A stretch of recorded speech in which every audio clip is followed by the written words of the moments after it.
कौमी असम्बली में राजा रियाज ने बतौर अपोजिशन लीडर बजट पर मुख्तसर तरीन तकरीर करने का रिकॉर्ड कायम कर दिया।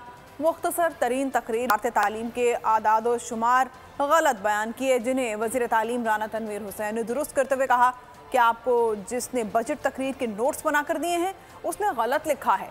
तालीम का बजट 70 अरब नहीं 65 अरब रखा गया है। राजा रियाज की तरजीह बजट की बजाय अपने साबिका कायद पर तनकीद रही।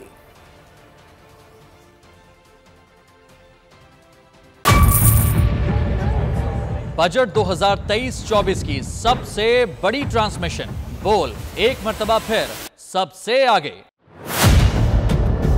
वजीर खजाना की बजट तकरीर की सबसे बड़ी कवरेज, 62% अवाम ने देखा बोल की स्क्रीन पर। Welcome back to the budget transmission.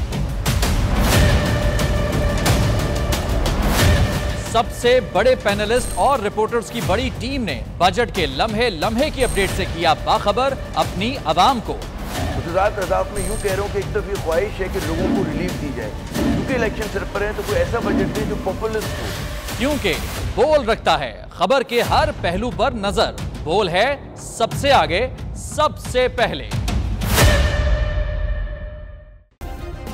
Subscribe करें और बेल दबाएं ताकि कोई खबर रह न जाए।